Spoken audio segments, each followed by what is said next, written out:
Donc, à la base, moi je ne suis pas chercheur, néanmoins tout ce que je vais vous présenter ce soir provient d'études. J'ai compulsé à peu près 200 études pour faire cette conférence, qui faisait 2 heures à l'origine, donc est divisée en 2. Donc c'est pour ça que le sommaire sera plus restreint que ce que j'avais prévu, mais je ferai des vidéos YouTube pour tout ce qui a été supprimé. Donc, d'abord on traitera de la cognition, ensuite du langage, puis de la vie sociale, puis on verra une conclusion et quelle perspective, notamment sur l'utilisation de l'éthologie dans un cadre militant. Je fais pas le tri, j'ai pas fait le tri spécialement sur les études entre ce qui a été fait sur la souche sauvage, parce que la souche sauvage existe encore, ce sont des animaux d'Asie, et ce qui a été fait sur les poulets domestiques, simplement parce que concrètement, les différences sont marginales pour les sujets que je vais traiter ce soir. C'est à peu près équivalent sur les deux versions. Donc tout d'abord au niveau cognition et tout ce qui traite de la latéralisation. Donc, pendant longtemps on a cru que c'était quelque chose typique des humains ou des primates d'avoir un cerveau latéralisé, c'est-à-dire avoir une partie de l'hémisphère qui était plutôt spécialisée dans un certain domaine, même si on sait que c'est pas aussi simple que ça, et une autre spécialisée également. On s'est aperçu que chez les poules et les coqs, il se produisait la même chose, mais de manière encore plus marquée. C'est-à-dire que chez eux également, comme chez nous, l'œil gauche et l'hémisphère droit, puisque vous devez le savoir si vous êtes allé à l'école, normalement c'est croisé. L'œil droit est géré par l'hémisphère gauche, l'œil gauche par l'hémisphère droit. Et donc l'œil gauche et l'hémisphère droit gèrent tout ce qui est représentation spatiale, l'apprentissage et la mémorisation d'informations globales, la détection rapide des prédateurs. Donc si vous vivez avec des poules ou des coqs et que vous les voyez tourner légèrement la tête et orienter l'œil gauche, c'est qu'ils sont en train d'observer un prédateur, vraisemblablement. La reconnaissance des visages et l'identification des individus et la cognition sociale. Puisque oui, ils reconnaissent les visages, en fait, on sait c'est des animaux qui sont très précoces, c'est-à-dire qu'en fait, un poussin qui naît est déjà quasiment un adulte. Il a quelque chose à apprendre, mais il possède quasiment toutes les compétences cognitives d'un adulte à la naissance. Et vous allez voir qu'ils ont même des capacités qui défoncent celles des gamins de 3 ans, quoi. Et effectivement, ils ont une reconnaissance des visages qui vient presque tout de suite. Et même des orientations de regard, c'est-à-dire qu'ils sont capables de suivre la direction d'un regard. Pareil, des choses qu'on a crues typiquement humaines qui finalement existent un peu partout ailleurs. Et ils sont même capables de faire la différence dans des choses très fines. Par exemple, sur des expériences qui ont été faites, ils pouvaient faire la différence sur des visages humains entre un homme et une femme, ou la même personne à 2 âges différents manipulés par informatique, ou avec uniquement des contours. Et pareil avec des poulets. Il leur faut environ 12 heures pour mémoriser exactement tous les différents individus de leur groupe, puisqu'en général c'est des groupes d'une douzaine d'individus. Et donc l'œil droit et l'hémisphère gauche gèrent tout ce qui est les détails, l'orientation dans l'espace local, la discrimination précise des éléments, c'est ça qui leur permet de définir ce qui est un gravier et ce qui est un grain, et la création de signaux intentionnels, c'est-à-dire le langage. Alors, une des parties que j'ai enlevées, mais qui est nécessaire ici pour comprendre, traite de la perception visuelle. En fait, la vision des coqs et des poules est très différente de la nôtre. Ils voient 2 fois plus de couleurs que nous. Leur mise au point et la netteté au niveau vision est nettement supérieure à la nôtre, c'est-à-dire que leur œil arrive à mettre au point 8 fois plus vite que le nôtre. En plus, ils ont beaucoup plus de neurones par centimètre carré, on va dire, donc leur cerveau traite plus vite les informations, donc pour eux, le monde est légèrement ralenti par rapport à nous, probablement. Et en plus, ils ont 2 fovéas par œil. C'est-à-dire que la fovea, c'est la zone où vous avez tous vos cônes qui vous permettent de voir les couleurs et qui vous permettent de voir précisément. Donc vous avez un seul endroit, plus ou moins au centre de votre œil, qui a cette vision nette. Ils en ont 2 par œil. Ce qui veut dire qu'ils peuvent en même temps regarder près et loin, avec les 2 yeux. Et comme ils ont une très forte séparation des 2 hémisphères, eh bien en fait ils peuvent faire et traiter 2 informations en même temps. C'est-à-dire que très fréquemment, vous allez les voir en train de manger avec l'œil droit légèrement tourné, parce qu'ils sont en train de différencier ce qui est un grain de ce qui est un gravier, et avec l'œil gauche, en même temps, ils sont en train de traiter l'apparition d'un prédateur. Les 2 sont faits en parallèle, ce que nous on ne peut pas faire. On est obligé de focaliser notre attention sur un seul point. Et donc on suppose que leur mémoire est relativement fragmentée entre les différents hémisphères. Il faut souvent pas mal de temps pour qu'une information passe d'un côté à l'autre. C'est-à-dire que par exemple, si vous leur masquez un œil et qu'il y a un apprentissage qui est fait, et qu'ensuite vous masquez l'autre œil, et bien paradoxalement, comme c'est l'autre hémisphère cérébral qui accède à l'information, et bien lui n'a pas cette connaissance et ils ne sont plus capables de faire la différence entre ce qu'ils avaient appris la première fois. Voilà, je m'étends pas trop dessus parce que je ferai une vidéo là-dessus, ça va être plus complexe. Et je précise quand même une chose, cette latéralisation également est différemment marquée entre les différents poussins. Et en fait, les poussins, quand ils sont dans l'œuf, ils ont, à l'état d'embryon, ils ont un œil, l'œil droit, qui est plaqué contre la coquille, de manière à recevoir de la lumière. Et dans les trucs complètement dingues, le poussin, avant la naissance, donc à l'état d'embryon, peut communiquer déjà avec la mère, et il commence déjà à vocaliser lorsqu'il n'est pas du bon côté pour demander à la mère de retourner l'œuf. et de mettre l'œuf côté de la lumière. Ouais. Alors ensuite, au niveau des compétences logiques et mathématiques. Alors, d'abord, il faut que je parle d'un concept qui existe chez les oiseaux, vous connaissez peut-être, qui s'appelle l'empreinte. L'empreinte, ça a valu un prix Nobel à Konrad Lorenz, en l'occurrence. Donc, l'empreinte, c'est lorsqu'un jeune oiseau, surtout les oiseaux précoces comme ça, naissent, si vous mettez un élément, alors de préférence biologique, mais un élément près d'eux au départ, ils vont s'imprégner dessus comme si c'était un compagnon social, leur mère ou un frère et une sœur, et ils auront tendance à se diriger en direction de ce frère, cette sœur ou cette mère artificielle. Donc, les chercheurs ont beaucoup utilisé ça, notamment l'équipe de Giorgio Valortigara, pour faire différentes expériences, et celle que je vais vous montrer là est assez impressionnante, et on va avoir plusieurs expériences comme celle-ci. Donc voilà, Giorgio Valortigara. Donc ce qu'ils ont fait, c'est qu'ils ont imprégné des poussins avec soit des cylindres grands mais fins, soit des cylindres petits mais larges. C'est ce qu'on va voir là. Alors normalement il y avait le son, et du coup j'ai pas le son. Donc c'est ce que vous voyez sur son ordinateur, la reine. Voilà. Là vous avez un poussin qui est imprégné avec le cylindre fin, et là vous avez celui avec le cylindre épais. Ensuite ce qu'ils font, c'est qu'ils les mettent dans une petite boîte en plexiglas et ils leur présentent le cylindre, donc le poussin a envie d'aller du côté du cylindre, aller chercher le cylindre. Ensuite ils mettent 2 écrans derrière et les poussins savent qu'on peut cacher le cylindre derrière les écrans. Sauf que ce qu'ils vont faire, c'est qu'avant de cacher le cylindre, ils vont masquer la vision du poussin, retirer les 2 écrans et en mettre 2 dont un seul peut cacher l'objet, puisque le premier est trop petit, celui-ci, et seulement celui-ci peut cacher l'objet. La question, c'est est-ce que le poussin est capable de comprendre qu'un seul des 2 écrans peut cacher l'objet? Vous allez avoir la réponse dans une seconde. Le poussin va effectivement chercher du seul côté qui peut cacher l'objet. Donc déjà, et ça même 60 secondes plus tard, sans voir, avec une plaque opaque, c'est-à-dire au lieu d'une plaque de plexiglas, au début il va voir, et ensuite il ferme complètement la vue, et bien même là, au bout d'1 minute, il est encore capable de se diriger du bon côté. Ce qui en plus montre l'existence d'une permanence des objets, c'est-à-dire que même sans voir l'objet, il sait qu'il est toujours présent, quelque chose qui arrive assez tard chez les enfants humains. De même, la même équipe, c'est à peu près toujours les mêmes qui font les études sur la numérosité et la logique, ils ont ils ont habitué, c'est pas une imprégnation, ils ont habitué des poussins devant 2 écrans, à aller plutôt d'un côté. Les écrans sont munis de symboles. Donc comme vous le voyez là, vous avez par exemple un écran avec un rond vert, une espèce de croix rose et un rond vert. Donc on va dire, je sais pas si je suis devant. Non. Donc ça serait le schéma ABA, le rond vert étant A et la croix étant B, donc ABA. Et de l'autre côté, on a 2 ronds verts et une croix, ce qui donnerait AAB. Les poussins, on les habitués à ce que leur objet qu'ils aiment bien soit caché derrière, par exemple, celui qui est en ABA, c'est-à-dire rond, croix, rond. Ensuite, ce qu'ils font, c'est que ils entraînent les poussins avec ça, et ensuite ils les mettent devant une situation où ce n'est plus les mêmes éléphants, les éléphants, où c'est plus du tout les mêmes éléphants, du coup ils ne tiennent plus dans l'arène, donc c'est plus les mêmes éléments graphiques, puisque comme on le voit, ils les ont changés par des espèces de double flèches, un sablier double flèche. Eh bien, je suis devant, non ça va, c'est raisonnable. Et donc on s'aperçoit que les poussins sont capables de transposer la règle logique quasiment instantanément, c'est-à-dire qu'ils vont tout de suite comprendre que c'est pas les dessins qui comptent, mais la règle ABA ou AAB. Et donc ils vont toujours systématiquement aller du côté ABA, peu importe le motif graphique qui sert sur l'expérience. Alors ensuite, il y a tout ce qui traite de la numérosité qui est juste complètement dingue. Chez les poussins, ils ont montré quelque chose qui est assez exceptionnel au niveau études. On l'a montré chez très peu d'espèces. En fait, ils vont reprendre le même système. Alors, il faut savoir que toutes les espèces, humains y compris, ont un biais naturel pour se diriger vers les numérosités les plus grandes. C'est-à-dire que si on vous donne le choix entre quelque chose où il y a beaucoup d'éléments et quelque chose où il y en a peu, vous aurez une tendance naturelle à vous diriger vers là où il y en a le plus. C'est normal, c'est une question d'utilisation de ressources. Et ça, c'est beaucoup utilisé sur les perceptions de numérosité chez les animaux. Et là, ce qu'ils ont fait, c'est qu'ils ont pris le même protocole. C'est-à-dire qu'ils habituent le poussin, donc ils les ont imprégnés sur des capsules Kinder, ce qui est souvent employé. Donc ils les ont imprégnés sur 5 capsules Kinder.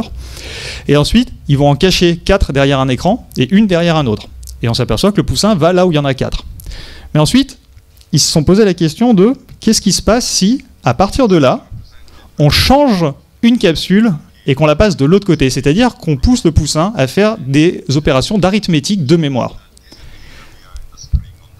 Donc là, ils expliquent qu'ils sont en train de changer. Voilà, là, ils vont mettre 4 objets sur la gauche.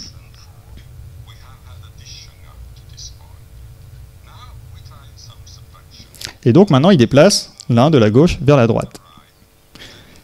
Et donc, là, le poussin, lui, il ne les voit pas. Il voit juste le mouvement de gauche à droite. Donc, il faut que de mémoire, il se souvienne qu'il y en avait 4 à gauche et 1 à droite, et qu'à présent, la majorité se retrouve à droite et plus à gauche. Et c'est exactement ce qui se passe.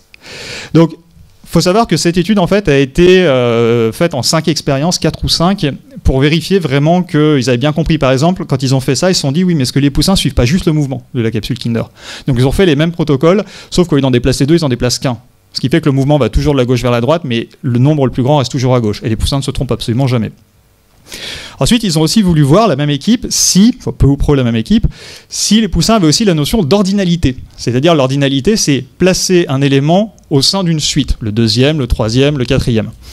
Et donc ce qu'ils ont fait pour ça, c'est qu'ils ont présenté aux poussins une grande plaque de bois percée de trous. Donc il y avait 10 trous qui sont fermés, et les poussins, ils doivent picorer dessus. Une fois qu'ils picorent dessus, on ouvre et il y a de la nourriture dedans. Et donc ils ont été habitués, alors il y a eu plusieurs phases d'expérience, on va en prendre juste 2, ils ont été habitués à picorer sur le quatrième.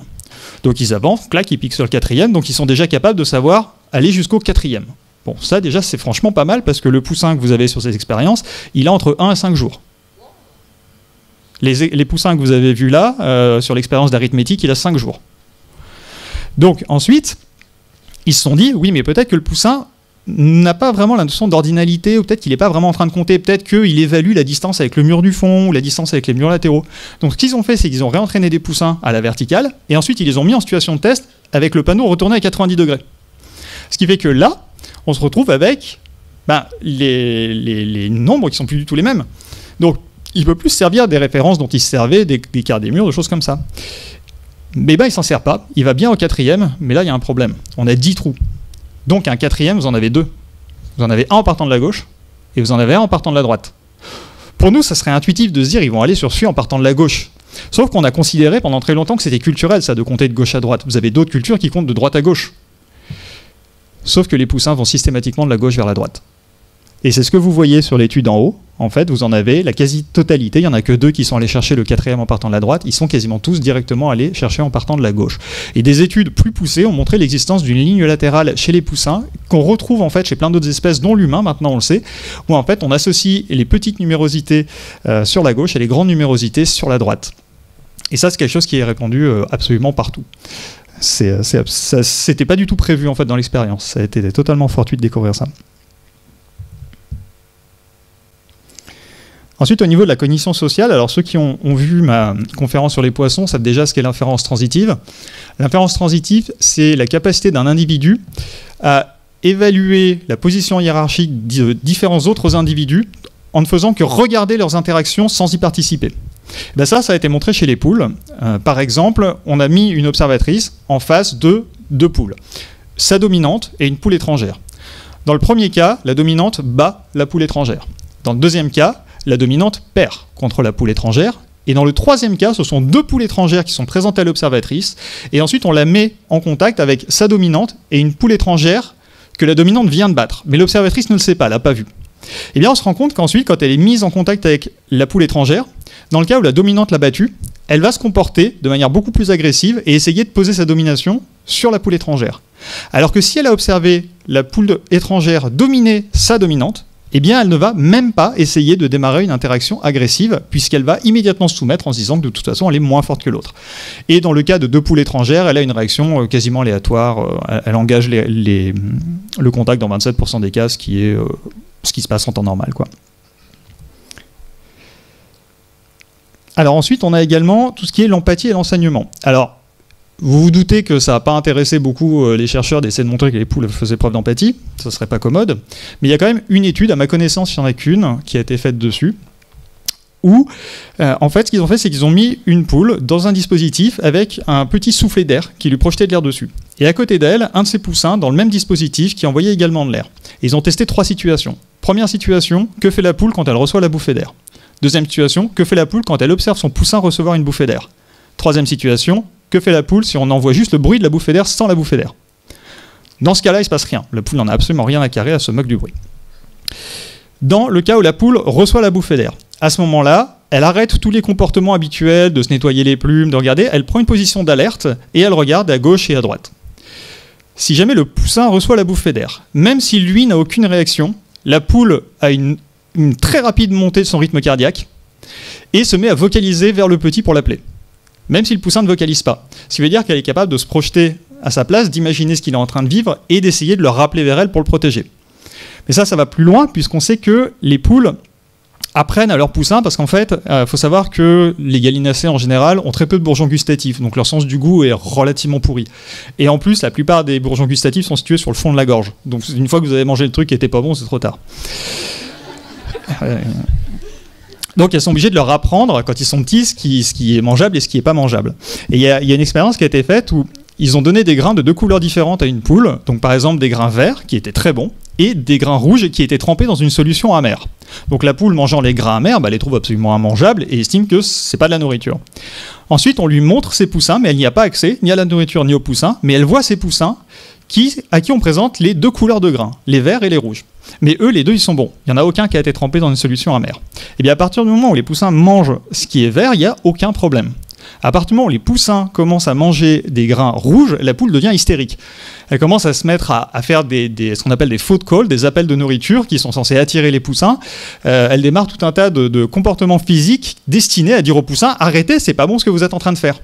Mais ça va loin parce que ça veut dire qu'elle prend en compte son expérience passée de ce qu'elle a vécu, elle le retranspose sur ses petits, ce qu'ils sont en train de faire. Donc il y a quelque chose qui cognitivement est très élevé, en fait, très élaboré. Alors là, j'ai une vidéo d'une expérience qui ressemble un peu. Donc vous avez 2 poussins, des tout petits, qui sont en train de manger des verres de farine dans un récipient rouge. Et la poule, elle, n'a des verres de farine que dans le récipient jaune. Eux, ils en ont dans les 2. Donc pour eux, tout va bien, il n'y a pas de souci. Mais la poule, elle se dit, mais ils sont en train de manger de la sueur, c'est con, qu'est-ce qu'ils font? Donc forcément, voilà, là, elle s'en aperçoit.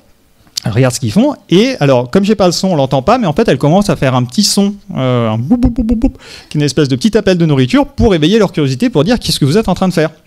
Eux, ils s'en foutent, ils ont des verres de farine, les poules adorent les verres de farine. Voilà, là elle fait un comportement qu'on verra après qui s'appelle le tit beating, qui est un autre comportement pour attirer ses petits. Et puis vu qu'ils en ont vraiment rien à cirer, elle va commencer à frotter après un peu son bec pour attirer leur attention. Donc vous voyez qu'ils ont des verres de farine, ils n'ont aucune raison de partir de là, ça se passe très bien. Voilà, là elle commence à attirer encore plus leur attention. Et puis à un moment, il y a un poussin qui va se rendre compte de ce qu'elle est en train de faire.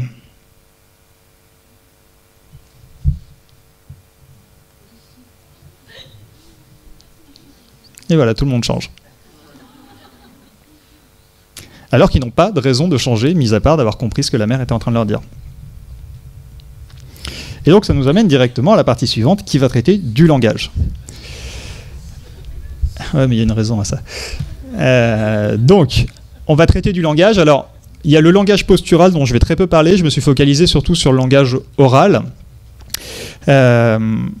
Donc, ce que vous voyez là, l'espèce de drôle de bestiole sur une branche, c'est ça une poule. Ce que vous connaissez, c'est les poules domestiquées. Mais la poule sauvage, la souche, c'est ça. Ça ressemble à ça à l'origine. Donc, il y a différents types de communication. Alors, il faut savoir qu'il y a une étude qui a été faite dans les années 80, enfin fin des années 80, qui est considérée comme étant l'étude phare, qui a déterminé que les poules avaient au minimum 27 vocalisations différentes avec des significations différentes. Mais que c'était impossible de conclure sur un nombre exact parce qu'il y avait des combinaisons possibles. On le verra après, par exemple, avec le chant du coq, qui ont beaucoup de structures. En plus, il faut savoir que l'appareil phonatoire des oiseaux est différent. Ils ont un syrinx et ils peuvent émettre 2 sons en même temps. Donc autant vous dire que ça fout un bordel pas possible, quoi. Donc, dans les sons qu'ils peuvent émettre tout seuls, ils ont ce qu'on appelle le Gackelcall, ou Gackelcall, je ne sais pas si c'est de l'allemand, qui est un son en fait de frustration. Et donc justement, je prenais une observation qui avait été faite, c'est pour ça le coq avec des bottes, c'est qu'en fait des chercheurs avaient observé un coq qui avait tendance à émettre cette espèce de plainte de frustration quand il commençait à pleuvoir. Et plus il se mettait à pleuvoir, plus le coq commençait à se renfermer comme ça. Et donc ça, c'est des plaintes de frustration. Si jamais vous vivez avec des poules, vous pouvez très bien tester cette plainte de frustration. Vous mettez en place une procédure, vous lui donnez tout le temps à manger derrière. Par exemple, je sais pas, vous mettez la main dans la poche avec des grains, vous lui tendez main fermée, vous ouvrez. Vous le faites 5, 6, 7 fois jusqu'à ce qu'elle s'y habitue. Et à un moment, vous arrêtez. Vous allez l'entendre, là, le son de frustration. De même, en plus, c'est des sons qui peuvent simuler. C'est-à-dire qu'une poule frustrée avec une autre poule frustrée, il va commencer à y avoir une manif qui démarre, quoi. De même, elles ont des sons de surprise quand elles sont attaquées, un autre son quand elles se font attraper par un prédateur ou par les pattes, qui sont des sons très différents des sons de douleur, donc qui ont des messages, on va dire, différents. Et quelque chose qu'on ne sait pas, mais qui est étonnant, c'est que les poules ronronnent également. C'est-à-dire qu'une poule, quand ses petits vont être un peu angoissés ou un truc comme ça, elle va émettre une espèce de ronron sourd, de basse fréquence. En fait, en gros, je schématise beaucoup, mais chez ces oiseaux, les sons de basse fréquence sont en général des sons de confort et d'attirance, et les sons de haute fréquence, donc les sons aigus, sont plus des sons d'alerte et des sons pour faire fuir. Et donc elles peuvent ronronner. Il y avait un témoignage d'une dame qui tient un sanctuaire aux États-Unis qui racontait qu'elle avait perdu un coq dont elle était très proche et pendant ce temps-là, elle soignait une poule qui était blessée à son domicile et qu'elle s'est mise à pleurer de la perte du coq et que la poule est venue se blottir contre elle et a émis un ronronnement. Donc ensuite, on a tout un langage entre la mère et les petits. Alors comme je le disais tout à l'heure, la communication entre la mère et les petits commence avant la naissance du petit. Quand on dit qu'ils sont précoces, ils sont précoces, hein. À partir du 12e jour après ponte, ils commencent déjà à percevoir les vocalisations de la mère. À partir du 19e jour, ils commencent à communiquer avec elle, sachant que l'éclosion arrive vers le 20-21e jour. Donc on se retrouve avec toute une communication. Donc le tableau, je n'ai pas le temps de trop m'étaler dessus, mais c'est un tableau en fait où ils ont répertorié les différents sons que faisaient les poussins et le comportement que ça provoquait chez la mère, et les différents sons de la mère et ce que ça provoquait chez l'embryon. On sait que ensuite, quand ils naissent, quand ils éclosent, la mère a tout un tas de sons pour communiquer avec eux, pour les attirer avec de la nourriture ou pour les appeler pour qu'ils viennent la rejoindre. Et les poussins sont, comme ils sont habitués au son de leur mère, ils sont capables de reconnaître la voix de leur mère tout de suite dès qu'ils naissent. C'est-à-dire que si jamais vous avez une autre poule qui est en train de faire un son à côté, les poussins vont totalement s'interrompre et ne pas aller vers cet oiseau-là, parce qu'ils savent que c'est pas leur mère. Et d'ailleurs, en général, ils vont devenir totalement silencieux à ce moment-là pour pas se faire adopter par un autre oiseau ou risquer de se faire attaquer.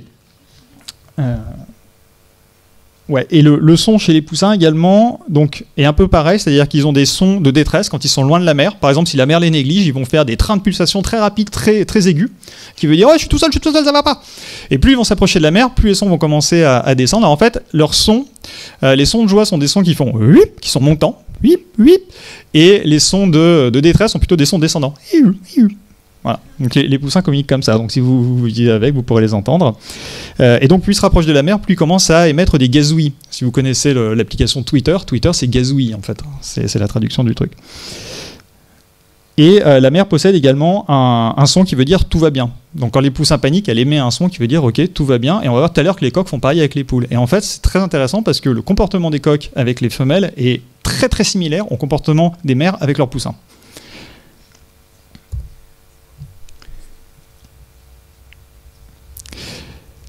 Et donc, dans les communications, une des communications les plus importantes qui a lieu, c'est justement la communication. Alors, j'ai vraiment sélectionné celle-ci parce que ça a été une de celles qui a été le plus étudiée.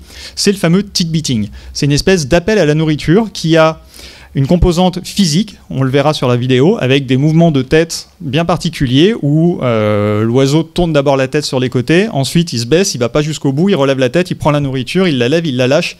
Après, il n'y a pas de structure fixe là-dessus, avec un son bien particulier. Et on s'est aperçu que autant le son que le signal physique étaient des signaux référentiels. Alors des signaux référentiels, ça veut dire qu'ils ne donnent pas un état émotionnel. Ils sont vraiment en train de parler de la nourriture, c'est-à-dire que dans la tête de l'oiseau, on est vraiment en train de dire « tiens, là, il y a de la nourriture ». Et ils ont des variations de rythme qui permettent aux oiseaux de définir à peu près exactement ce qu'est la nourriture qui est là. C'est pas hyper précis, mais ils savent par exemple c'est des vers de farine ou des grains, ça sera pas les mêmes sons.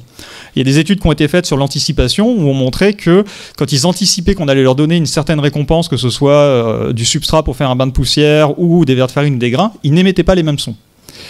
Donc ils vont faire des tidbitting. Alors le tidbitting, ça ressemble à ça. Donc là vous avez un coq sauvage avec une poule sauvage sur la droite. Voilà, et là, il est en train de faire un tidbitting. Alors, vous ne l'entendez pas, mais il y a un petit son qui fait pop, pop, pop, pop, pop, pop, pop. Et en général, plus la poule est proche, plus ils font ces sons de manière importante.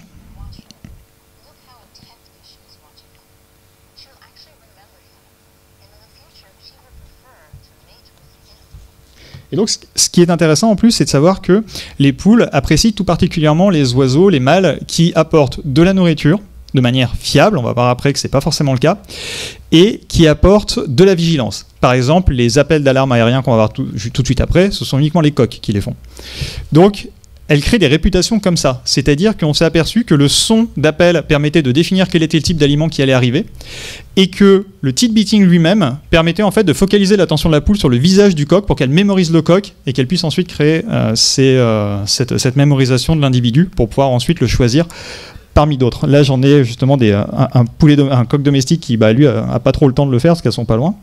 Et vous voyez, il pose la nourriture pour ses poules. Jamais il va la manger.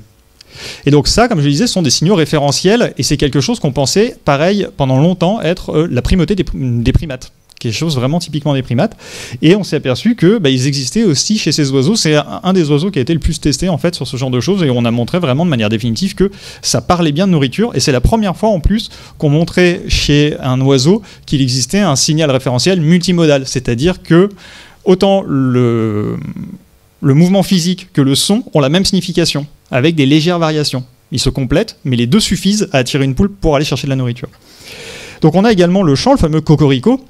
Alors ce cocorico, c'est une vocalisation extrêmement complexe dont on n'a absolument pas craqué le code à l'heure qu'il est. On ne sait pas exactement tout ce qui est encodé dedans, mais on sait que ça encode au moins le rang social et l'identité de l'individu. On sait par exemple que les mâles alpha chantent plus haut, et que quand un mâle bêta prend la place du mâle alpha, parce que le mâle alpha est mort ou quelque chose comme ça, eh bien à ce moment-là, le mâle bêta va prendre une partie des rythmiques et une partie de la structure de chant du mâle qui était là avant. Donc ils s'en servent beaucoup pour faire des duels. Par exemple, quand ils bordent leur territoire pour garder leurs frontières, ils vont faire des duels de cocorico. Ça permet également de donner ce que je disais, son rang hiérarchique. Donc c'est en train de dire non mais toi tu rentres, je vais te défoncer. Ça permet aussi d'attirer les poules. Et ça a probablement d'autres significations qu'on ne connaît pas, parce qu'on s'aperçoit que, étonnamment, c'est plutôt les mâles subordonnés qui chantent le plus par rapport aux mâles dominants. Les mâles dominants chantent un peu moins. Mais surtout, j'oublie une chose comme je vais un peu vite, surtout, ce qui est encore plus dingue, c'est que c'est contextuel. C'est-à-dire qu'un mâle ne fera du tit beating que dans le cas où il y a une femelle à proximité. Si jamais c'est un autre mâle, il ne le fera pas. Il ne le fait uniquement que pour attirer des femelles. Donc c'est flexible, c'est pas un mouvement qu'il fait parce que lui se sent obligé de le faire. C'est quelque chose qu'il fait parce que le contexte l'incite à le faire. Et donc on a, pareil avec les cris d'alarme, donc on a Caroline Smith qui a fait beaucoup d'études sur ces questions-là, où elle a fait ce qu'elle appelle un Big Brother 2.0, qu'on pourrait qualifier de Truman Show, c'est-à-dire qu'en fait, ils ont dans son université une très grande volière, et à base de recyclage de soutien-gorge, ils ont construit des harnais avec des micros pour les oiseaux qui sont à l'intérieur, et ils ont truffé l'endroit de caméra pour pouvoir observer leur comportement. Mais les animaux sont très protégés, il y a un grillage au-dessus pour pas qu'ils se fassent attaquer par les prédateurs, mais comme ça lui permet de savoir quand est-ce qu'ils font des vocalisations, est-ce qu'il y a du monde autour, est-ce qu'il y avait la présence d'un prédateur. En fait, ils évaluent un peu tout. Et souvent, quand on demande aux gens quel est le son d'une poule, les gens vont vous dire croc, croc, croc, croc. Je vous présente le son d'alarme aux prédateurs terrestres. C'est exactement. Alors, j'ai pas malheureusement d'enregistrement de ce son-là, parce que quand ils ont fait les tests, ils les ont fait avec des renards empaillés. Sauf que ce sont des oiseaux qui perçoivent très très bien ce qui est un mouvement biologique et ce qui l'est pas. Et donc, quand ils ont fait le truc avec le renard empaillé, ils l'ont tiré sur des rails. Les poules l'ont regardé passer comme ça. Et puis après, elles se sont toutes regroupées pour aller voir ce que c'était. Donc, c'est un très très gros échec. Et en revanche, donc ils l'ont fait, on l'a avec le cri aérien. Donc le cri du prédateur aérien n'est fait que par les mâles. Donc le cri terrestre est fait par les deux sexes et provoque en général une érection des oiseaux, un scan horizontal de la zone pour vérifier un peu ce qui se passe. Dans les cas de prédateurs aériens, les oiseaux vont s'accroupir et si possible aller se cacher. Le mâle va être très influencé par le contexte. Déjà, le mâle ne va chanter que s'il y a une femelle, ne va appeler que s'il y a une femelle dans les parages et une des siennes. Deuxièmement, il va le faire préférentiellement s'il est proche d'un abri. Sa sécurité personnelle rentre en jeu. Troisièmement, il le fera beaucoup plus s'il y a son rival dans le coin. Parce que comme le cri risque de le faire repérer, si on peut sauver la poule et se débarrasser d'un rival au vol, ça peut être rentable. Alors, là, j'avais besoin du son, je vais essayer de vous mettre le micro contre, voir si vous pouvez l'entendre. C'est un cri d'alarme, donc ils ont mis un coq en fait dans une cage et ils ont passé sur un écran au-dessus un prédateur volant, enfin un faux prédateur du coup. Et j'espère que vous allez entendre.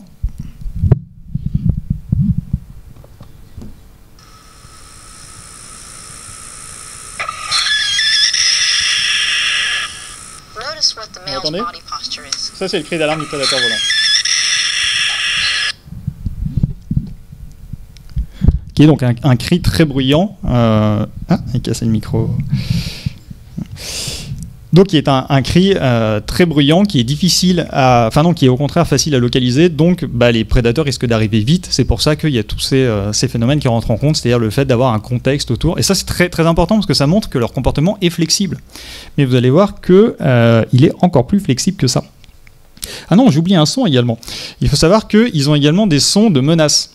C'est-à-dire que par exemple, entre deux coqs, en fin de bataille, alors il y a différentes façons de finir une bataille, j'en parlerai tout à l'heure, mais ils peuvent avoir des sons de menace, des espèces de petits sons. Et quand un prédateur attaque et rate son attaque, eh bien à ce moment-là, les scientifiques parlent de rugissement. C'est-à-dire que le coq va faire le son de menace, mais beaucoup plus fort, en direction du prédateur, genre reviens pas et n'essaie même pas une deuxième fois, quoi. Et de même, quand vous gênez une poule, les poules, comme les chats, feulent. C'est-à-dire, elles vont avoir l'espèce d'expiration d'air des poumons, l'espèce de... Et ben en fait, elles l'ont, si vous dérangez une poule qui couve, elle va vous faire ce bruit-là. D'ailleurs, les scientifiques pensent que c'est un des premiers sons produits par les animaux. C'est vraiment le truc primitif à mort, quoi.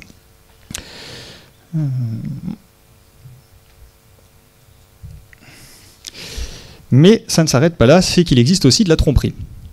Alors, je vais quand même préciser que le consensus n'est pas complètement établi parmi les scientifiques sur ce sujet. Il y a plus d'études qui vont dans ce sens-là que d'autres, mais le problème c'est qu'en fait, les échantillons sont faibles. Donc, bon. Alors, vous avez deux façons de tromper. Vous avez une façon passive et une façon active. La façon passive, c'est de ne pas émettre un signal qui devrait être émis. Prenons un exemple, le tick beating. Un mâle subordonné n'a pas le droit de faire du tick beating et d'appeler une femelle quand il y a le mâle dominant dans le coin. C'est strictement interdit. Donc, le problème, c'est que dès qu'il va le faire, il va émettre le son, l'appel, le food call, et à ce moment-là, le mâle va l'entendre et va lui attaquer la tête. Sauf si le mâle subordonné ne fait pas le bruit. Donc là, ce que vous allez voir, le mâle que vous voyez devant, c'est un mâle dominant. Il va faire un food call, il n'a pas encore le tick beating, et vous allez voir que tout le monde arrive. Et en arrière restent deux individus, le mâle subordonné et une poule subordonnée, qui ne participent pas aux réjouissances. Ce qui veut dire que lui, malheureusement, ne peut pas facilement se reproduire dans cette situation-là. Mais il a une solution. Et là, celle-ci, en revanche, elle fait consensus, il n'y a pas de question là-dessus. C'est plus sur la tromperie active que... Donc ça, c'est Caroline Smith qui a fait tous ces travaux-là, c'est elle qui a fait le Big Brother version 2. Donc là, ce qu'on va voir, au fond, j'espère que vous arriverez bien à voir, on verra le coq subordonné qui sera tout au fond à droite, vers un tronc d'arbre, et qui va faire le tick beating sans le son, et attirer une femelle qui sera à côté. Vous verrez qu'elle va s'approcher de lui. Voilà, c'est lui qui est tout au fond à droite. Voilà, là, la femelle vient d'arriver, et ensuite, elle va s'accroupir, ce qui veut dire qu'elle accepte la copulation. Voilà, clac. Là, ils montent dessus, et le mâle arrive, et là, il va s'en rendre compte. Et il faut savoir qu'on s'est aperçu que le mâle subordonné ne s'occupe pas du tout de la femelle pendant qu'il est en train de faire ça. Il a les yeux sur le dominant, et il évalue si le dominant va se rendre compte de ce qu'il est en train de faire ou pas. Et ensuite, on a de la tromperie active. Alors pareil, ça, ils s'y attendaient pas du tout quand ils ont fait cette expérience. Le but, c'était d'évaluer le fonctionnement du tick beating, du food call. Donc ce qu'ils ont fait, en fait, c'est qu'ils ont ils ont donné à des coqs deux types de nourriture. Des vers de farine et des coquilles de noix, qui n'étaient donc pas comestibles. D'ailleurs, ils ont jamais essayé de les manger, enfin, il n'y a pas de souci. Et ensuite, ils les ont présentés soit à une poule familière, soit à une poule étrangère, soit à un mâle, soit à personne. Dans le cas du mâle, aucun tick beating. C'est normal, ils n'ont pas l'intention de copuler avec le mâle, donc il ne se passe rien. Dans le cas où il y a une poule familière, ils vont faire 100% de tick beating dans le cas où c'est de la nourriture mangeable, comestible, et 0% de tick beating dans le cas où c'est des coquilles de noix.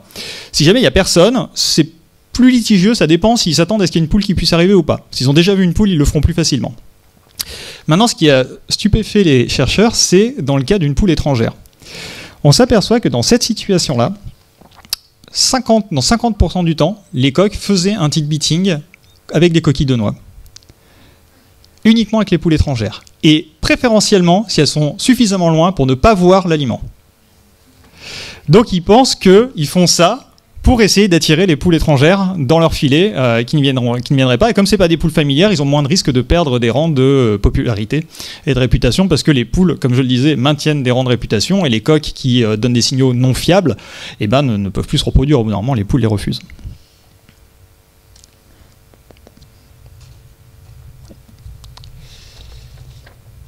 Alors maintenant, on va parler un petit peu des sociétés. Donc, ce que vous voyez là, ce sont les versions sauvages, les coqs dorés. Alors, j'ai pas un nom pour les deux, coq, poule, on appelle ça des coqs dorés. Donc, avec la poule derrière, vous voyez que les petits sont assez différents. Ce sont des poussins très cryptiques, faciles à camoufler, parce qu'en fait, ce sont des oiseaux qui vivent dans des sous-bois. C'est pour ça, par exemple, qu'ils n'ont pas de vocalisation différente par type de prédateur aérien. Contrairement à des oiseaux qui vivent en plaine, ou des primates même, qui ont des sons bien précis par différentes espèces. Et bien là, non, parce que eux, au moment où ils voient le danger, c'est trop tard. Dans des sous-bois, le danger, il est tout de suite sur vous. Donc en fait, ils ont des seuils de vitesse et des seuils de taille qui fait que ça déclenche automatiquement un appel. Si vous avez des coqs et que vous vivez avec des coqs, c'est possible qu'ils déclenchent une alarme aérienne pour un étourneau, pour une feuille qui tombe. Mais parce que pour eux, c'est rentable. Dans leur univers de vie, c'est rentable. Et surtout, une chose qu'on oublie quand même beaucoup, ce sont des oiseaux. Ça vole et ça vit dans les arbres. Donc ce que je vais vous montrer là, vous connaissez peut-être cette vidéo, on voit des poules, alors qui là arrivent bien à voler parce qu'elles sont en descente. Il faut savoir qu'en fait, on a beaucoup modifié les poules. La conférence d'Éric Baraté était très intéressante à ce sujet. Ça a été fait aussi avec les poules. On les a beaucoup modifiées parce qu'on aime bien les chicken wings. Et donc, on a complètement ruiné le ratio poids des muscles et capacité de vol. Ce qui fait que maintenant, les poules ont beaucoup de mal à voler parce qu'elles ont les muscles des ailes trop gros. Mais à la base, ils volent très bien. Donc là, vous allez avoir des poules domestiques. Et derrière, vous verrez un coq qui va les décoller dans un arbre, qui est un coq sauvage filmé à Singapour. En fait, à Singapour, ils ont des coqs et des poules qui vivent sauvages en milieu urbain.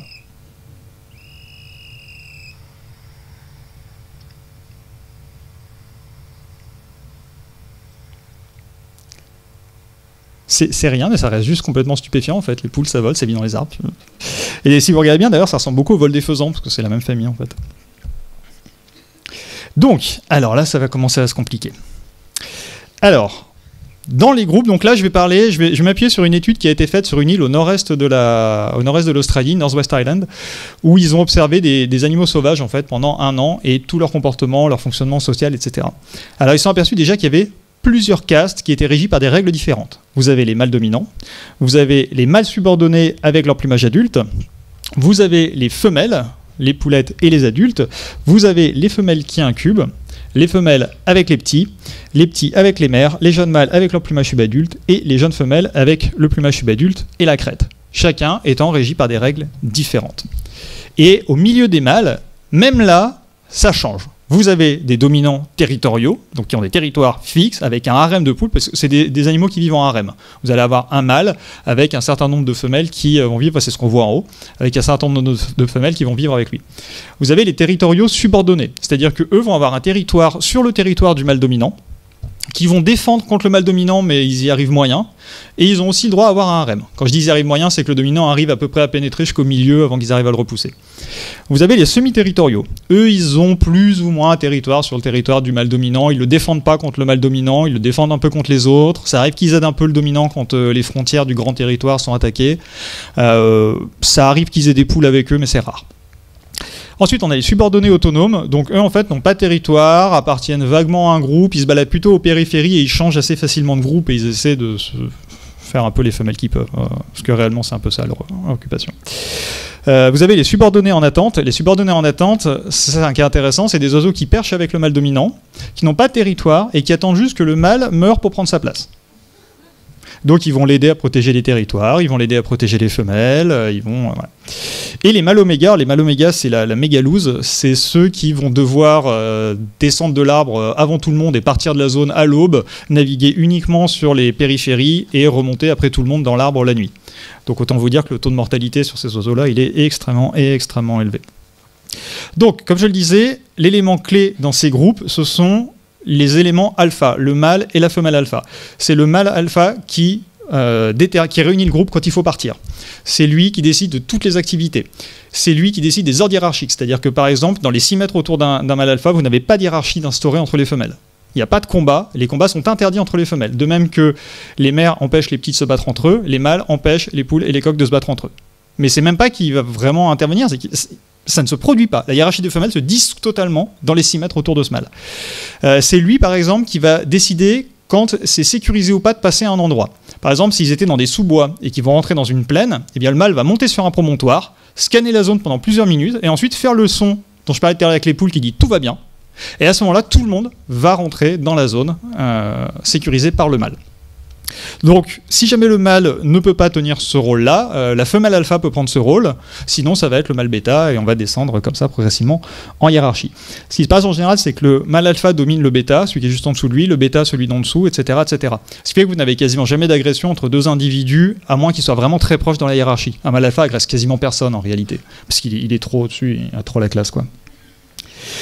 Et donc ils indiquent en général leur posture en fait, leur rang, ils l'ont par leur posture majoritairement. C'est-à-dire que la façon dont ils vont tenir leur queue, tenir leur tête, gonfler leurs plumes, gonfler les plumes du cou, indique aux autres leur position hiérarchique. Pour nous, on ne voit rien de ça. Mais en fait, eux, c'est très important. Si, par exemple, un coq trébuche ou se casse un peu la figure en descendant d'un caillou, il va immédiatement prendre une posture pour dire « Attendez, on va se calmer ». On a observé aussi, par exemple, des mâles qui sont haut placés et qui se mettent à courir par peur. Et ben en fait, ça, c'est une perte de statut immédiat. Il va se faire attaquer par tout le monde.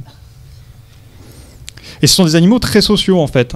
Ils ont vraiment besoin de vivre en groupe. Il y a une étude qui a été faite sur des poulets d'élevage, donc en très forte concentration, et ils sont aperçus que même si on leur donne un très fort espace, ils ne veulent pas se déplacer à moins de 75 cm d'un autre individu.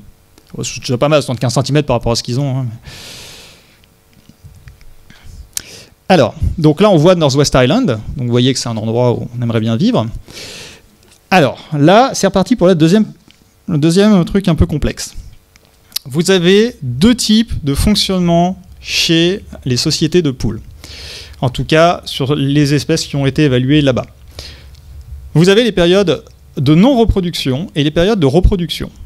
Donc, par exemple, la période de printemps, il n'y a quasiment pas de reproduction. La période automne n'a quasiment pas de reproduction. La période d'été en a, et la période d'hiver en a. Parce qu'on est au nord-est de l'Australie. Hein. Vous êtes pas très loin de l'équateur. Là-bas, dans l'ensemble, il fait bon à peu près tout le temps, quoi. Et donc, ce qu'ils ont observé, c'est que dans la période de non-reproduction, ces animaux se déplacent en harem. C'est ce que vous voyez sur la photo en bas, c'est-à-dire qu'on a le mâle dominant au centre, on a la femelle dominante à côté de lui, toutes les poules autour, et ensuite on va commencer à descendre en rang. Vous allez avoir les mâles subordonnés, vous allez avoir les petits qui ont été séparés de la mère, qui ont été sevrés, je vais en parler juste après, et vous allez descendre progressivement comme ça. Et à ce moment-là, ils n'ont pas de territoire fixe. Ils ont un arbre de perchage, et ça c'est extrêmement important. Ce sont des oiseaux qui gravitent autour de leur arbre. Donc ils ont un arbre de perchage, parfois ils ont un arbre de perchage secondaire, au cas où des fois ils sont dérangés dans le primaire. Et ils ont des zones qui se chevauchent plus ou moins. C'est-à-dire que vous pouvez avoir deux coqs qui ont des zones qui se montent un peu dessus. Sachant que vous aurez une hiérarchie instaurée entre ces deux coqs. Il y en a un qui se déplacera plus librement que l'autre sur ces zones. Donc c'est ce que vous voyez, par exemple, vous voyez le graphique qui est en bas. C'est la pointe de l'île qu'on voit. Et tous les pointillés que vous voyez, c'est les zones d'habitation des harems, approximativement. Et ensuite arrive la période de reproduction. Alors là, tout change. À ce moment-là, les dominants vont poser des territoires fermes, avec des limites extrêmement fermes qui vont patrouiller toute la journée en faisant des cocoricots, et personne n'a le droit d'entrer sur leur territoire. À ce moment-là, les femelles qui sont prêtes à se reproduire vont faire un appel bien particulier pour appeler un mâle, simplement parce que vous avez des mâles subordonnés, des groupes de mâles qui tournent, et elles risqueraient de se faire agresser ou violer. C'est pas très fun la vie de poule, je vous le cache pas. Hein. Donc à ce moment-là, elles vont appeler un mâle, et soit le mâle alpha est disponible, soit c'est un autre qui va venir, et ce mâle va venir avec elle et l'escorter pour lui présenter un potentiel endroit de nid. Donc il va se mettre à un endroit, il va commencer à gratter, et dire bon bah là ça m'a l'air bien. En général, les poules elles disent bah, moi ça me va pas. Donc les chercheurs n'ont jamais vu une poule accepter du premier coup un nid. Donc à ce moment-là, la poule part, donc autant vous dire que le coq, non mais reviens, c'était bien ça. Donc il fait des petites beatings, il fait tout ce qu'il peut. Alors si la poule accepte de revenir, ça s'est produit, dans ce cas-là, elle va commencer à faire son nid, bon ça va. Sinon, bah, il est obligé de présenter plusieurs sites jusqu'à ce que la poule accepte le site qui lui semble être le mieux. Ensuite, elle va commencer à gratter dedans, elle va mettre un petit peu de brindilles, un peu de feuilles, et d'ailleurs, ce qui est amusant, c'est quand elles font des bains de poussière, pendant un moment, on s'est demandé pourquoi elles se mettaient des brindilles et des feuilles sur le dos. Bah, ceux qui ont vu Fort Boyard, quand ils veulent transporter plein de boyards en transportant quelqu'un dans les bras, c'est exactement ce que fait la poule. Elle s'en met plein sur le dos, elle se met au-dessus du nid, elle s'ébroue et elle envoie tout dans le nid. Donc c'est comme ça qu'elle fait partiellement son nid. Donc ensuite, elle va commencer à pondre un œuf. Elles en font en général un par jour, elles vont en faire 6, 12 dans ces eaux-là. Et une fois qu'elles ont fini de pondre leur œuf, elles vont rappeler le mâle. Le mâle vient, les escorte pour les ramener dans le groupe. À partir du moment où elles vont avoir fait tous leurs œufs, elles vont couver et ne plus partir de la proximité de leurs œufs, pas à plus d'1 mètre, puisque de toute façon, si elles s'éloignent trop, l'embryon, il va gueuler. Et ensuite, elles vont attendre en périphérie du groupe, c'est-à-dire qu'elles vont vivre sur le territoire du mâle dominant, mais à ce moment-là, ils ne sont plus du tout en harem. Les poules se séparent et ne rentrent plus en contact pour éviter de mélanger les poussins. Donc le dominant vit tout seul avec sa poule, 1 ou 2 max, et il patrouille, il fait son job, il vérifie que la nourriture, tout se passe bien, que personne ne rentre sur le territoire, et il protège la totalité du territoire où les poules vont se dispatcher. Ensuite, elles vont vivre avec leurs poussins, j'en reparlerai un petit peu plus tard. Une fois qu'elles ont sevré les poussins, et bien à ce moment-là, elles retournent dans le groupe, elles se refont féconder par le mâle s'il y a encore le temps au niveau période, et puis à ce moment-là, elles repartent repartir pour un rythme comme ça. Et à partir du moment où la saison de reproduction s'arrête, pouf, on casse les frontières, tout est fini, on s'oriente autour de l'arbre de perchage, et on a des territoires qui sont franchissables. C'est extrêmement compliqué. Pour vous donner une idée, donc les groupes, c'est vrai que je ne l'ai pas dit tout à l'heure, mais en général, c'est un alpha avec 4 à 12 femelles et un 6 mâles subordonnés. Alors je vais vous lire un truc digne de Game of Thrones qu'ils ont observé. C'est un tout petit détail, l'observation elle fait 200 pages. Donc à la base il y avait un mâle qui s'appelait Col Jaune qui possédait toute la zone. Alors, 6 semaines plus tard, en octobre, le mâle demi-cœur a disparu et a été remplacé par dos rouge qui s'est perché dans l'arbre utilisé par demi-cœur, et secondairement par collier jaune. Le perchoir principal de collier jaune était toujours utilisé par jeune mâle qui occupait un territoire subordonné à dos rouge. Par conséquent, le territoire original de collier jaune a été divisé entre dos rouge et jeune mâle. Quand le centre de nourrissage a été établi à côté de l'arbre de jeune mâle, c'est-à-dire que les poules de dos rouge ont trouvé un endroit vachement cool vers l'arbre de jeune mâle, dos rouge a établi une dominance complète sur toute la zone occupée originellement par col jaune et a résisté à l'entrée d'un autre coq, intruder. Jeune mâle a résisté au début, mais il a finalement laissé faire dos rouge qui est devenu moins lié à son territoire au fur et à mesure que son rang social baissait. Enfin, il est devenu, moins lié à son territoire. Quand intruder tentait de rentrer en l'absence de dos rouge, jeune mâle a résisté, protégé le territoire et il s'est engagé dans un concours de chant. Le territoire de Long-Éperon était contrôlé par nouveau mâle, lui-même subordonné à Intruder, et même si ses femelles se baladaient chez dos rouge, lui n'y est jamais rentré. Fin décembre, Aile Blanche a établi sa dominance sur dos rouge et a repris le territoire d'origine. C'est Game of Thrones. Voilà, ça se passe comme ça. Donc on pense qu'il y a une très forte fidélité aussi entre les membres du groupe qui vivent en harem.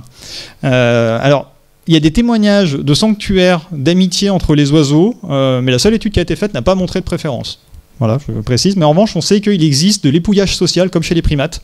Par exemple, ils ne peuvent pas se nettoyer, donc ça sert à tisser des liens. Ils ne peuvent pas se nettoyer les plumes autour du bec. Là, c'est ce que vous allez voir.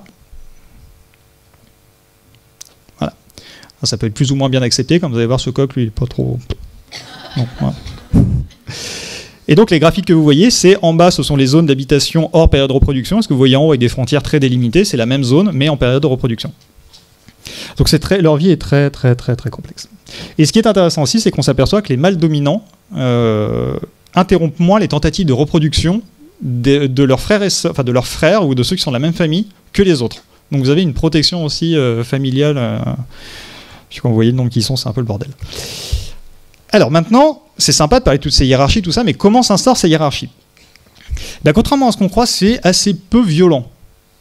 C'est très peu violent, comme je le disais, c'est que les individus les plus proches hiérarchiquement qui vont s'attaquer. Alors comment commence une bataille ? Alors, chez les coqs, ils vont tendre le cou à l'horizontale et gonfler leurs plumes du coup. Les superbes plumes en fait servent à ça. Elles servent à se rendre impressionnant. De toute façon, leur ancêtre c'est les théropodes, hein, c'est les Tyrannosaurus rex. Donc vous avez le dinosaure là. Donc c'est exactement ce qu'ils sont en train de faire. Les poules font à peu près la même chose, mais elles érigent pas les plumes. Enfin, elles érigent les plumes, mais elles n'ont pas cette grande collerette. Et elles le font avec la tête un peu plus haute. Et donc vous avez différentes façons de terminer une rencontre de combat. Vous avez la fuite, vous en avez qui vont donc partir un peu, mais en faisant le son de menace, genre ouais, on en reparlera. Et puis vous avez la position immobile. Donc là, ce qu'on va voir, c'est deux coqs qui sont en train de démarrer un combat. Voilà. Et le début du combat, c'est un saut à pieds joints avec les serres vers l'avant. Voilà, vous voyez, ils sont en train de faire ça. Et regardez ce que fait celui de derrière. Il est en train de se tourner, il va mettre son œil gauche dans cette direction pour identifier exactement à qui il a affaire. Et on est dans un cas d'inférence transitive, il est en train d'essayer de savoir qui va dominer qui. Et celui de gauche, en fait, vient d'abandonner le combat. C'est-à-dire qu'il maintient une position fixe, sans aucun mouvement. Si l'autre attaque encore, il va éviter les coups, mais ne plus bouger. Et à ce moment-là, l'autre bouge et régulièrement se retourne dans cette direction pour vérifier s'il ne bouge pas, s'il n'est pas en train de feinter ou de réentamer le combat. Et à ce moment-là, le combat est terminé. Celui de droite vient de gagner. Donc oui, c'est très peu agressif. On a la même chose chez des poules. Donc là, alors ça c'est l'autre façon d'attaquer, c'est soit avec les griffes, soit en piquant sur la tête. Ça c'est un truc de dominant, piquer sur la tête. D'ailleurs parfois les dominés ont un petit son qui dit « me fait pas mal ». Quand elles sont picorées, ça fait pas mal. Et là on va voir que la blanche va prendre une position d'immobilité, elle va baisser la tête, clac, fini. Et maintenant elle ne va plus combattre. On voit déjà qu'elle s'est fait picorer 2-3 fois, elle n'a pas rétorqué. Voilà. Et là donc l'autre va commencer à bouger, et on va voir que régulièrement elle va se retourner pour la regarder. Il faut penser qu'ils ont 330 degrés de champ de vision, donc elle n'a pas besoin de beaucoup se retourner. Voilà, hop, là elle regarde, c'est bon, ça bouge pas. Tac, là elle va retourner légèrement la tête pour que l'œil gauche observe bien. C'est bon, ça bouge pas. Ouais. Donc voilà comment ça s'installe. De même, tout à l'heure je disais que les coqs protègent les poules. Là on va avoir une poule qui se fait harceler par un groupe de jeunes coqs. Et on a le coq dominant, le coq avec sa poule, qui protège sa poule contre les autres. Et elle va bien le coller. Voilà, ce rôle du coq est très très important pour protéger les poules des éventuels agresseurs en fait. Et cette vidéo est fascinante sur ce qu'on appelle donc le peck order, qui est l'ordre pour manger chez les poules, qui comme je le disais tout à l'heure n'existe pas dans les 6 mètres autour du coq, il n'existe que entre elles. Donc ce qu'ils ont fait en fait, c'est que pour savoir qui dominait qui, ils ont mis des petites couleurs sur les plumes de la queue des poules, et ensuite ils ont regardé quand elles mangeaient qui mettait des petits coups à qui, et ensuite qui est-ce qui avait le droit de manger. Et là, vous allez voir la subtilité du truc. Donc au départ on va voir un petit coup, voilà, une menace au niveau de la tête, et ensuite il n'y a plus besoin que d'un regard. Vous allez voir que la poule dominante, Voilà, là, il y a encore un coup. Et maintenant, c'est terminé. Vous allez voir qu'un seul regard suffit. Tac, un coup d'œil, dégage. Qu'est-ce que tu fais? Qu'est-ce que tu fais? T'es sérieuse, là? Vous avez vu la petite menace avec le bec qui s'est ouvert? Et ça, c'est des choses qui, pour nous, sont complètement invisibles. Mais en fait, dans leur vie, il se passe plein de trucs comme ça, et plein de trucs qu'on ne connaît pas encore. Faut être clair, il y a énormément de choses dont on ne connaît rien. Et on sait qu'en plus, pendant longtemps, on pensait que les dominants, c'était ceux qui avaient une plus belle crête, ceux qui avaient machin, parce que ça nous aurait arrangé, ça aurait montré que c'était pas très malin. Sauf qu'on se rend compte qu'ils prennent en compte plein de facteurs. Par exemple, alors hors combat, quand les poules préfèrent des coqs, c'est pareil, ils ont essayé de voir si c'était la taille de la crête, machin. Mais on se rend compte qu'en fait, c'est est-ce que le coq fournit bien à manger, est-ce qu'il fournit bien tout un tas de différents... De la vigilance, des choses comme ça. En fait, il y a plein de facteurs qui rentrent en ligne de compte. Et sur le combat, c'est pareil. Une poule qui va s'imposer comme dominante, c'est en général une poule qui a une très forte expérience sociale, qui a beaucoup vécu dans plein de groupes et qui a souvent réussi à monter et qui a gagné ses précédents combats. C'est-à-dire qu'il y a ce qu'on appelle un winner-loser effect. Plus elle a gagné ses précédents combats, plus vous avez des probabilités que cette poule gagne par la suite. Ensuite, on a donc la relation mère-petit. Donc dans la relation mère-petit, je vais dépasser de toute façon. Je préfère que ce soit dit. Donc, j'avais dit 57. Dans la relation mère-petit, donc je le disais tout à l'heure, les mères vont commencer à communiquer avec les petits quand ils sont dans l'œuf. Ensuite, quand ils vont commencer à éclore, les poules vont leur apprendre ce qu'ils peuvent manger, donc avec du tick beating. Et ensuite, il faut savoir que les poules vont beaucoup s'occuper de leurs poussins. C'est-à-dire que, par exemple, quand les poussins vont émettre des cris de détresse, les poules vont revenir les chercher. Par exemple, il y avait une histoire d'une poule qui sautait un tronc d'arbre et les poussins n'arrivaient pas à suivre. Bah, à chaque fois qu'ils piaillaient, elle remontait et elle essayait de les faire monter, puis à la 4e fois, elle a lâché l'affaire, elle a fait le tour avec eux. Elles n'abandonnent pas un petit qui est blessé ou qui est malade ou qui est faible. Elles vont revenir, essayer de le couver, ronronner, etc. Elles ne l'abandonneront que si vraiment c'est foutu. Ensuite, donc, au début, elles vont rester dans le nid avec eux, elles vont rester à proximité d'eux, leur apprendre à manger, tout ça. Au fur et à mesure, ils vont se dispatcher un peu, elle va se dispatcher aussi. Et puis, quand ils vont commencer à être capables de voler un petit peu, vers le 12e jour, elle va commencer à remonter percher avec son mâle, parce qu'elle aime bien percher avec son mâle. Et puis, au fur et à mesure, eux vont pouvoir la suivre. Et vers à peu près 12-13 semaines, elle va commencer à les sevrer. Donc là, c'est un passage très violent, en fait, où ce qui se passe, si vous voulez, c'est que les jeunes mâles perdent leur plume faciale et commencent à avoir des comportements d'adultes. Donc ils commencent à attaquer la mère. Donc la mère, elle établit une super dominance dessus. Hein. Je veux dire, elle fait comme l'autre. Elle tourne l'œil, tu fais quoi là? Et ça calme tout de suite le jeu. Et d'ailleurs, on sait que les poussins qui grandissent sans leur mère sont plus violents. Et ensuite, bah, c'est elle qui va devenir agressive avec eux, et ils essaient de copuler avec elle en plus. Donc à partir de là, elle va commencer à les chasser, à les faire fuir. Et donc là, ils vont se séparer de la mère, ce qui en général est très très dur. On observe souvent les groupes de poussins continuent à suivre la mère pendant plusieurs semaines derrière, ou des poussins individuels. Sinon ensuite, eux, ils vont vivre en groupe, à la périphérie, ils ne se mélangent pas avec les autres, parce que c'est ce qu'ils ont appris avec leur mère. Et au bout d'un moment, quand ils vont commencer à devenir matures sexuellement, ils vont se dispatcher progressivement dans les groupes. C'est un peu plus compliqué que ça, mais on m'a fait comprendre que je n'avais pas le temps. Ah oui, j'ai oublié qu'il existait un jeu de combat chez les poussins aussi, qui ne se finit jamais par un truc de domination, où ils courent, si vous voyez des poussins qui courent en rond, qui font des petits bonds sur place, en fait, c'est des tentatives de bataille pour de rire. Et puis voilà, ouais, une fois que les femelles ont terminé avec les petits, à ce moment-là, elles les sèvrent, et elles repartent voir le mâle, et puis tout est reparti pour un tour. Donc là, vous allez voir une femelle avec ses petits. Voilà, ça c'est une femelle filmée à Bornéo, en milieu urbain.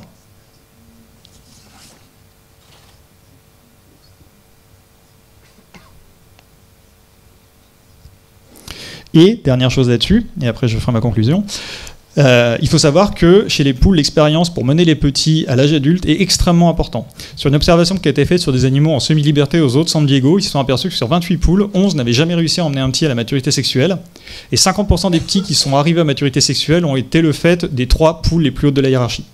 50% des petits. Simplement parce qu'elles vivent plus vieilles, elles ont accès à plus de ressources, et surtout, il y a besoin d'expérience. Les poules perdent souvent leur première portée. Donc elles ont besoin d'acquérir l'expérience pour être de meilleures mères. Donc plus les poules vont vivre vieux, meilleures elles seront en tant que mères. Donc pour terminer, souvent on se demande comment ça fonctionne au niveau des protocoles, tout ça. Alors il y a des protocoles qui sont éthiquement extrêmement problématiques, on ne va pas se leurrer. Il y en a en revanche qui le sont beaucoup moins. Par exemple, là je vous montre un protocole complet où on va apprendre aux poules à utiliser des symboles pour manger. Donc d'abord on leur présente une planche avec des verres de farine dedans où elles vont les manger dans des trous. Ensuite, ce qu'ils vont faire, c'est qu'ils vont recouvrir les trous de papier pour habituer les poules à percer les trous. Donc là, c'est des étudiants qui font ça. Voilà, donc on voit que les poules apprennent maintenant à percer les feuilles de papier. Donc là, vous avez vraiment un protocole complet pour comprendre comment ça fonctionne, comment on entraîne les oiseaux à faire ça. Et ensuite, ce qu'ils vont faire, c'est que du coup, ils vont mettre des motifs dessus et ils vont mettre de la nourriture plus que derrière certains motifs. Donc il y aura des étoiles et des cercles, ça sera soit derrière les étoiles, soit derrière les cercles. Et ils se sont aperçus qu'en seulement 3 sessions, les oiseaux ont réussi à apprendre et à très très bien réussir cette tâche, comme on va le voir juste après. Donc là, la personne qui fait le documentaire va revenir sur elle. Voilà. Et là, on voit une poule qui a réussi systématiquement avec les ronds, à part une petite erreur en bas où en fait la jeune fille explique qu'il restait les 2 du bas, la poule a paniqué, elle a tapé dans tout. Et la suivante, en revanche, a percé avec une perfection totale. Pourquoi je vous montre ça? Je vous montre aussi ça parce qu'on a maintenant beaucoup d'études en sociologie qui montrent que plus les gens connaissent les capacités intellectuelles et cognitives des autres espèces et plus ils prennent en compte leurs intérêts. On a au moins 4 ou 5 études qui vont dans ce sens-là et aucune étude qui va dans l'autre sens. Donc ça veut dire qu'on a en tant que militant une arme d'une très très très grande puissance ici et c'est une des seules qu'on sait fonctionner. Et justement, un des cas que je prenais, c'est l'étude qu'on voit là qui date de 2015 où ils ont fait ça avec des étudiants vétérinaires. Ils ont demandé à des étudiants vétérinaires de remplir un questionnaire sur les capacités intellectuelles des poules et leurs capacités émotionnelles. Le résultat était assez beauf, on ne va pas se leurrer. Ensuite, pendant leur cursus scolaire, ils leur ont appris, ils leur ont fait entraîner des poules avec un système par cliquet, pour ceux qui connaissent, donc qui n'est pas très problématique pour les poules en l'occurrence. Et ensuite, on leur a fait, à la fin de cette session, on leur a fait re-remplir le questionnaire. Et on s'est aperçu que la vision des étudiants avait complètement changé. Pour eux, les poules étaient des animaux extrêmement intelligents, alors que jusqu'à maintenant, on leur refusait des états émotionnels complexes du type la joie, la frustration, et on pensait que c'était juste la faim, la peur, voilà quoi. Et donc là, on s'est rendu compte qu'au niveau de la perception des capacités émotionnelles des poules, ils avaient largement augmenté. Et donc je pense que, je vous incite tous à vous renseigner un maximum sur ce genre de choses, ça fait partie des connaissances qu'on a besoin de transmettre. Voilà, merci.